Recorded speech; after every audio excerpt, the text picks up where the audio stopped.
the ashes of nothing, this deck has definitely risen to the occasion with the ability to destroy all your opponent's spell and trap cards, and now comboed with the ability to destroy all your opponent's monsters, you can actually control the board with this deck. I think that it's a very, very fun deck to play, but even more importantly, we're going to give you the most competitive version this deck can be. I'm TheCaliEffect, and if you guys want to see more videos like this, then go and destroy that subscribe button, but more importantly, go ahead and hit that notification bell because, well, we just too strong. Also want to give a special thanks to every single one of my Patreons. Without you guys, videos like this would not be possible. Without further ado, I present to you a Nephthys deck profile, and yes, I'm going to be giving you guys everything I have Nephed. Get it? No? Alright. Alright, ladies and gentlemen, so before you start engulfing your opponent in flames, let's check out these stats. I think that the Nephthys Fire King strategy is probably one of the better variants. Of course, there are a couple of others, as the True King strategy is also a great strategy, as well as Pure. But the reason why I think that this one is the best is because it allows you to destroy cards and gain so much advantage from those cards being destroyed. Also, another thing about this deck is that I wouldn't take it anything past a local level event. The new Nephthys cards definitely introduced ritual summoning, but it threw the entire deck from the loop. This deck still needs a couple of more cards to be considered anything more to a local level. Very fun deck to play, but let's start talking about how the deck is built and what you guys can do with it because it's really, really fun to play. Starting off with the monsters, we run 2 copies of Cerulean Sacred Phoenix of Nephthys. This card is a pretty decent when it is, hold on, so I can get you guys the exact effects. During your main phase, you can destroy Nephthys cards in your hand and or face up on the field to destroy an equal number of monsters your opponent controls, and then during the next standby phase it is destroyed, you can special summon it to his side of the field. It is the strongest monster of the deck.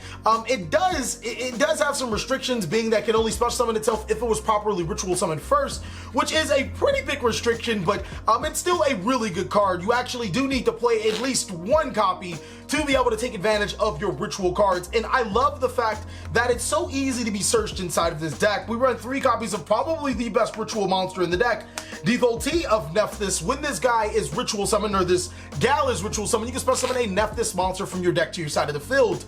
Also, if it's in your graveyard, you can destroy a Nephthys card in your hand to special summon itself to your side of the field as well. It's a very, very powerful card because it allows you to tutor those Nephthys monsters to your side of the field and then use their effects to gain you more advantage. Next is, of course, 2 copies of Sacred Phoenix of Nephthys. When this card is destroyed during the next standby phase or your next standby phase, you can special summon it and then destroy all spell and trap cards on the field. It is rather slow if you ask me, but it is pretty rewarding being able to check all of your opponent's back row cards and then gain some possible advantage if you're playing against a back row heavy deck. We follow that up with 2 copies of Fire King Avatar Garunix. Now, this guy is insanely powerful in the deck, just the same reason that Nephthys is powerful. When he is destroyed by a card effect during the next standby phase, you can spell summon him to your side of the field and then destroy all monsters on the field. This allows you to trigger your Nephthys monster's effect during your next standby phase, as well as Sacred Phoenix. By destroying her, you're actually allowed to destroy all spells and traps and all monsters in one final blow. That's the biggest reason why I decided to go a Fire King Nephthys variant, because of the destruction that the deck brings. Next is 2 copies of Fire King Avatar Barong. When this guy is destroyed during the next standby phase, you can add 1 Fire King card from your deck to your hand. I didn't want to run 3 because there weren't a lot of Fire King monsters to take advantage of, but it's still really good at being able to get you some resources from your deck to your hand, and he's a very powerful and easily searchable monster. Next is 2 copies of Fire King Avatar Arvakta. This guy is insanely powerful, so he can destroy 1 fire monster in your hand to negate the activation of an opponent's monster effect. But even more importantly, when it's destroyed himself, he allows you to spell summon 1 Winged Beast, Beast Warrior, or is it Winged Beast, Beast Warrior, or Beast Monster? It has to be fire to your side of the field. This card is amazing for getting out your big chicken, bringing out your Nephthys to your side of the field, and it also provides you a little bit of security, being able to negate those monster effects that your opponent will try to use. Now, this is a fire/wind deck, so he is a little hard to manage sometimes, but not really, because you can easily search into your fire cards in this deck. For the Nephthys monsters, we run 2 copies of Chronicler of Nephthys. This is the one that when it's destroyed, you get to add monsters from your graveyard to your side of the field. You can target one Nephthys monster in your graveyard, except for Chronicle. Destroy 1 card in your hand, and if you do, add that target to your hand. During your next standby phase, after this card was destroyed by a card effect that sits in your graveyard, you can add 1 Nephthys card from your graveyard to your hand. So yes, I was correct. This guy, or this gal, is really powerful because it allows you to recur resources to your hand. I think 2 is a very solid number. We followed it up with 1 copy of Defender of Nephthys by destroying a card in your hand. You can spell summon a Nephthys monster to your side of the field. We don't run a terribly insane amount of monsters to merit this card, but when she's destroyed, or merit multiple copies of her, but when she's destroyed herself, you can destroy a Nephthys monster in your deck, and it was just too good to pass up that effect. Lastly is 1 copy of Matriarch of the Nephthys. When she is destroyed, you can special summon her back to your side of the field, and then she allows you to tutor Nephthys monsters from your graveyard to your side of the field by destroying cards in your hand. All of the Nephthys monsters have the ability to destroy cards in your hand, and that's where the Fire King monsters really shine. If you destroy a big chicken with any of your Nephthys monsters, not only do you gain the ability to add or special summon or search, you also get that big chicken back to your side of the field to destroy these monsters, and then on your next standby phase, you can gain their effects. Lastly is 3 copies of Disciple of Nephthys. She can destroy 1 monster in your hand to give you the ability to search 1 Nephthys monster from your deck to your hand, so she is really important. Furthermore, when she is destroyed herself, you can add 1 Nephthys spell or trap card from your deck to your hand. So a little bit of a spoiler, the only Nephthys spell or trap card I run is the Ritual card. The other 2 cards just didn't seem good enough. I really love the trap, but if the trap, all the trap had to do was say if it was destroyed, period, it would be amazing. Possibly even looking more towards a pure build if the card was that powerful, but unfortunately, it can only be activated, like it only can gain its effects when it's activated, so it didn't feel like a great card to play. And the other spell card is a -1 that doesn't really get you anything, so I didn't think that either of those cards were really good to play, but I'm gonna leave it up to you guys' discretion. Next, for the hand traps, this is a very fun deck, so you can play whatever hand traps you want. I'm gonna try hard a little bit, so I go hard in the paint, especially if you guys have it. I would suggest playing it. I run 3 copies of Ash Blossom and Joyous Spring. Now, for you budget players, Effect Veiler is still a pretty good card. DD Crow is a pretty good card. We do run 6 hand traps, just 3 of them happen to be monsters. The reason why this card is so good is because not only is it generic, you can actually destroy it with your Fire King Avatar Avanta if you ever so need to negate those opponent's monsters' effects. That's it for the monsters at 23. I'm gonna show you guys some insane spells, and then the last 3 hand traps is another hand trap, but again, you guys can just play 6, 3 Effect Veilers, 3 DD Crows, Ghost Ogres, whatever you guys can afford, because this is a very fun deck. For these spells, we run 3 copies of Rebirth of Nephthys. This is probably the best Nephthys spell card that we have in our arsenal currently. It allows you to ritual summon any of your Nephthys monsters, ritual monsters, to your side of the field. But even more importantly, because it mentions Cerulean Sacred Phoenix of Nephthys, and it mentions the other Nephthys monster, which is Devotee of Nephthys, you can use Pre-Preparation of Rites to add those cards from your deck to your hand.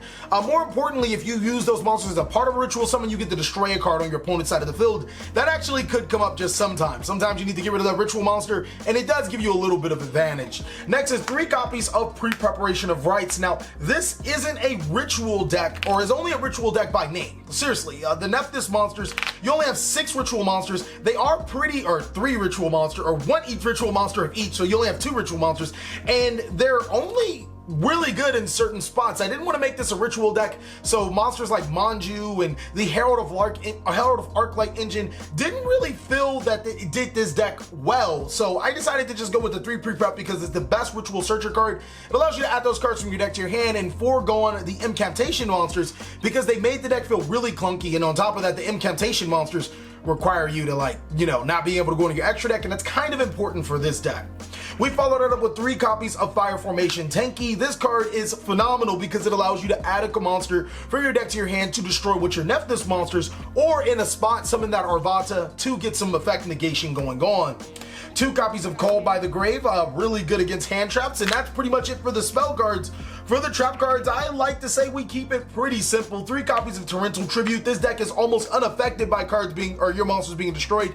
You welcome it. You want your monsters to be destroyed, but for your opponent, you probably can win the game by wiping the board quite a few times. Torrential Tribute will help you not only give you that anti-meta-like feel or that disruptive feel, but gain your monster's effects. Lastly is 3 copies of Infinite Impermanence. This is the last hand trap. So again, if you guys can't afford Infinite Impermanence, those ogres, those veilers, whatever you guys have to stop your opponent because you will need some, will do. Now the reason why I ran Infinite Impermanence specifically in this deck is because you don't have a lot of effect negation. We do have Revolta, we do have Ash Blossom that can come up sometimes, but sometimes my opponent makes a board that kind of negates my card effects, and if I can negate their card effects like Trigate Wizard and some of my Grunics, I can completely win the game. So that is it for the monster spells and traps. Let me show you guys an insane extra deck. Okay, ladies and gentlemen, one more thing I wanted to say is if you guys can't afford Ash Blossoms or you know, Effect Veilers or anything, or I'm pretty sure you should be able to afford Effect Veilers, but Ghost Reaper and Winter Cherries is actually a very good card in this deck. Why? Because this is even a full extra deck. I can tell you guys, I probably would take out the Infinite Impermanences for Ghost Reapers just because, you know, I could just play whatever I want to in that extra deck to disrupt my opponent's meta or the meta that I'm going into. 1 copy of Nephthys, the Sacred Flame. This guy is actually a lot better than what people give it credit. If you summon this guy, it's going to be, you know, with its full effects, 4800, untargetable. It's probably a win condition, but the only problem is it's really hard to bring this guy out. But if you do, you're probably gonna win that game. It's really simple.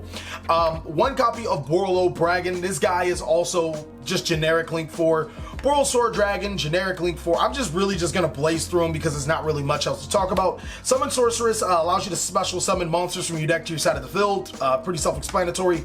Nightmare Unicorn and Underclock Taker, generic Link 2, and then one of the best Link 3s in the game. Nightmare Phoenix, Nightmare Cerberus. That card's just generic destruction. And then lastly is 3 copies of Nephthys, the Sacred Preserver. You could run 2 if you wanted to. Basically, this card is really good because it allows you to add level 8 Winged Beast monsters from your deck to your hand. Try looking up better level 8 Winged Beast monsters, but Grunics just kind of like just popped out. It's really powerful, and then it allows you to add your ritual spell card from your graveyard to your hand. Now, its other effect to destroy a monster, a Nephthys monster, to special summon a Nephthys monster, I doubt that you'll use it that much, but that first effect of being able to gain advantage by searching a card and then recurring a card is really important for this deck. As you guys can see, again, I don't have a complete 15 card extra deck.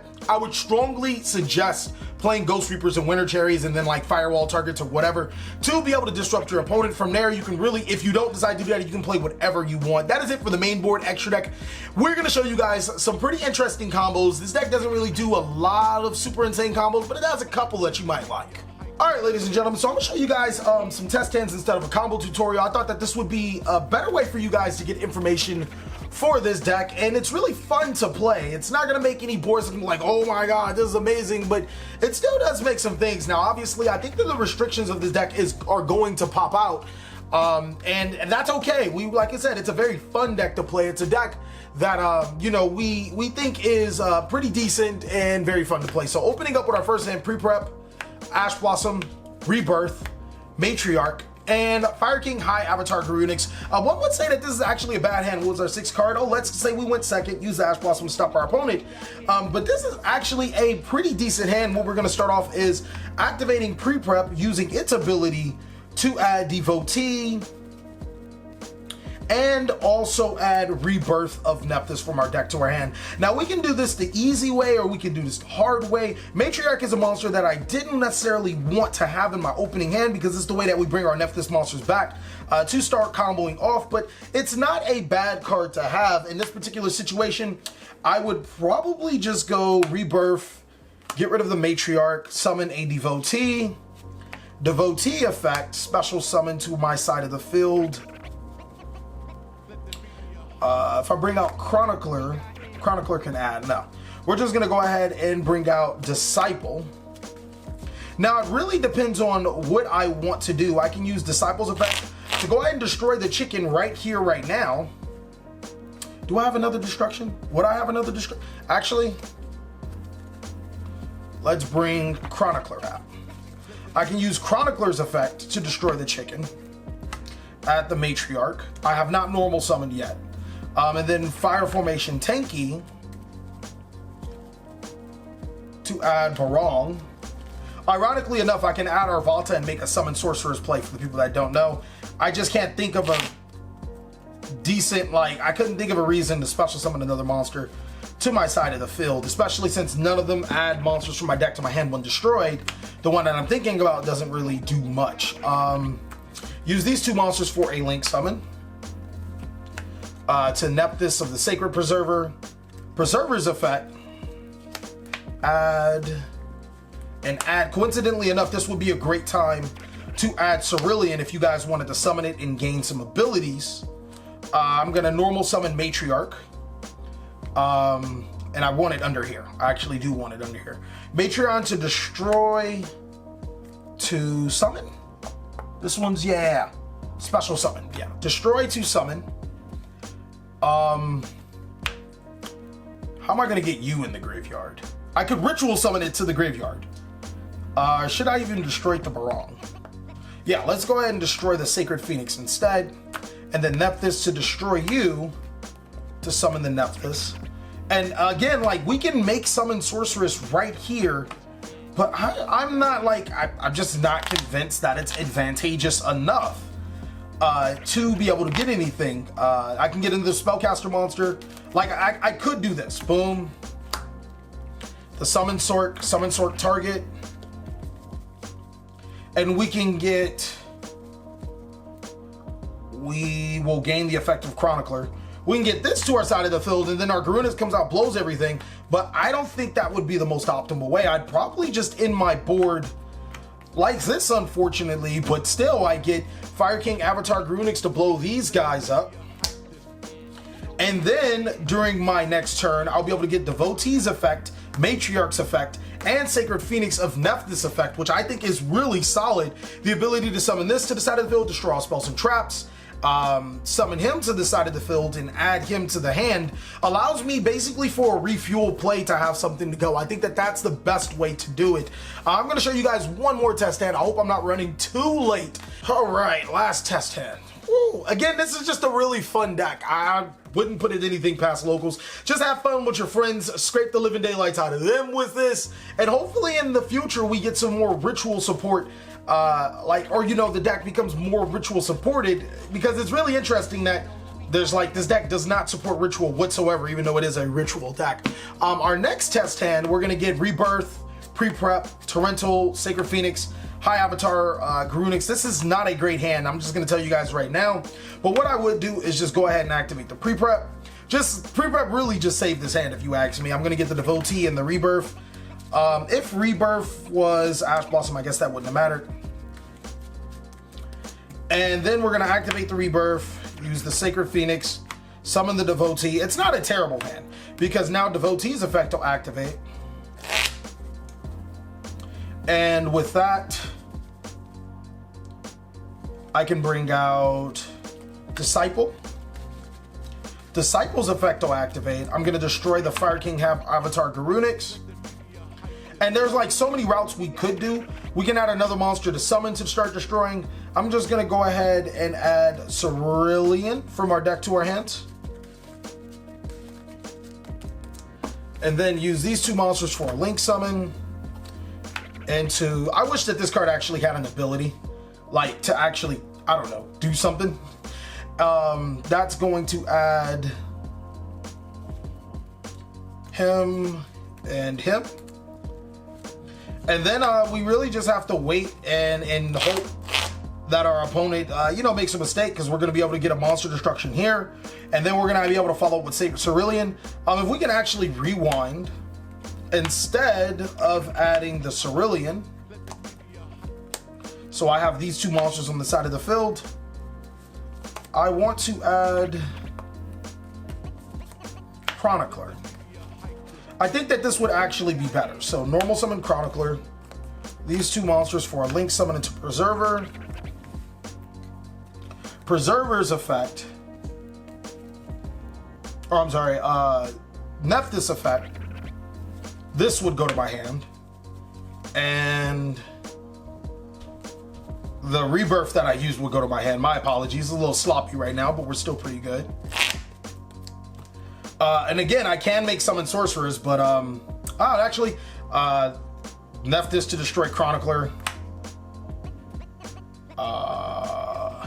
or Chronicler to destroy Fire King, my fault, to add Nephthys.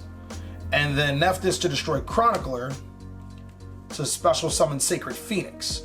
And then during our opponent's turn, I think that this is a better board because you summon the Grunix and you lose these two, but you also have the Torrential Tribute to disrupt, and then you have the Sacred Phoenix coming back next turn to completely annihilate your opponent. Thank you guys so much for watching another segment of the TheCaliEffect.